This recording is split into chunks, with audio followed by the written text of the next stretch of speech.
as he was being hauled out of the embassy in a dramatic scene shortly after 9 o'clock GMT. After Ecuador terminated his asylum, the Australian-born Assange was heard shouting, "This is unlawful, I'm not leaving." British Prime Minister Theresa May hailed the news in Parliament, to cheers and cries of "Hear, hear," from lawmakers. But in Washington, President Donald Trump, who in 2016 said, "I love WikiLeaks," after the website released emails that U.S. authorities have said were hacked by Russia to harm his election opponent Hillary Clinton, told reporters he had no opinion on the charges against Assange. "I know nothing about WikiLeaks. It's not my thing," Trump said. Assange gave a thumbs up in handcuffs as he was taken from a police station to a London court, where he pronounced himself not guilty of failing to surrender in 2012. Judge Michael Snow called Assange, wearing a black jacket and black shirt, a narcissist who cannot get beyond his own selfish interests, and convicted him of skipping bail.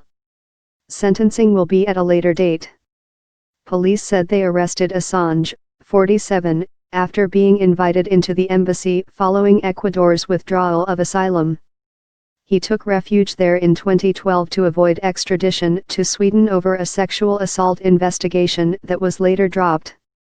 Assange was carried out of the building, located behind the luxury department store Harrods, carrying a copy of Gore Vidal's History of the National Security State, which he continued reading in court.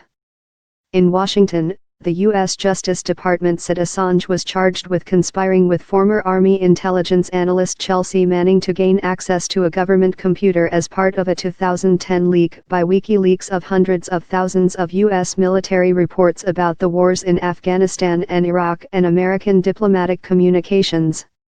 Legal experts said more U.S. charges could be coming. The indictment was made secretly in March 2018 and unsealed on Thursday. He faces up to 5 years in prison if convicted, with legal experts saying more charges were possible. Ecuador suspended Julian Assange's citizenship and accused him and others at WikiLeaks of collaborating in attempts to destabilize the Andean nation's government. Friction with Ecuador. Assange was offered refuge in 2012 by Ecuador's then-president Rafael Correa, but his relationship with Ecuador soured under Correa's successor Lenin Moreno, who has said Assange violated the terms of his asylum. Ecuador accused Assange of leaking information about Moreno's personal life. Lawyers for Assange said he may risk torture and his life would be in danger if he were to be extradited to the United States. The arrest, after years holed up in a few cramped rooms at the embassy, represented one of the most sensational turns in a tumultuous life that has transformed the computer programmer into a fugitive wanted by the United States. The whole house will welcome the news this morning that the Metropolitan Police have arrested Julian Assange, arrested for breach of bail after nearly 7 years in the Ecuadorian embassy, May said. Ecuador's foreign minister said his country was not aware of any active extradition requests for Assange before it terminated his asylum. Supporters of Assange said Ecuador had betrayed him at the behest of Washington, illegally ended his asylum and engineered a dark moment for press freedom. Journalists around the world should be deeply troubled by these unprecedented criminal charges, Barry Pollock, a lawyer for Assange, said in a statement reacting to the U.S. indictment. His admirers have hailed Assange as a hero for exposing what they describe as abuse of power by modern states and for championing free speech. His detractors have painted him as a dangerous figure complicit in Russian efforts to undermine the West and U.S. security, and dispute that he is a journalist.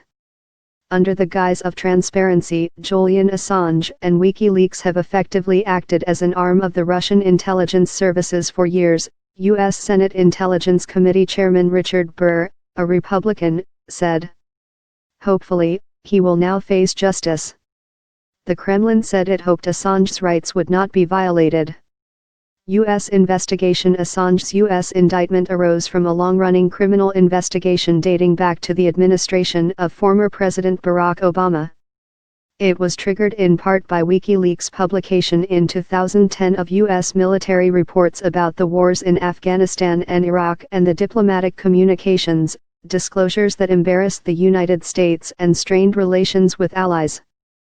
The Justice Department said Assange was arrested under an extradition treaty between the United States and Britain. The indictment said Assange in March 2010 engaged in a conspiracy to assist Manning, formerly named Bradley Manning, in cracking a password stored on U.S. Department of Defense computers connected to a U.S. government network used for classified documents and communications. Manning's lawyers demanded the release of the former intelligence analyst, jailed last month after being held in contempt by a judge in Virginia for refusing to testify before a grand jury, and said continued detention would be purely punitive. Britain said no person was above the law. Julian Assange is no hero. He has hidden from the truth for years and years, British Foreign Secretary Jeremy Hunt said. It's not so much Julian Assange being held hostage in the Ecuadorian embassy, it's actually Julian Assange holding the Ecuadorian embassy hostage in a situation that was absolutely intolerable for them. Friends of Assange said his solitary existence in the embassy was tough on him.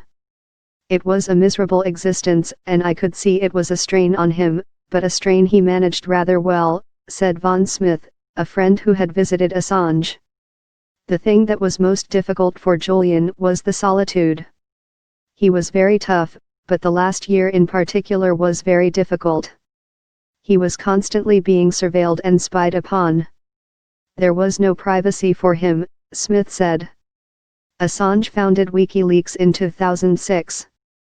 The website published secret official information, infuriating the United States and other countries. WikiLeaks said Ecuador had illegally terminated his political asylum in violation of international law. Assange's critics may cheer, but this is a dark moment for press freedom, said Edward Snowden, a former U.S. National Security Agency contractor who fled to Moscow after revealing massive U.S. intelligence gathering.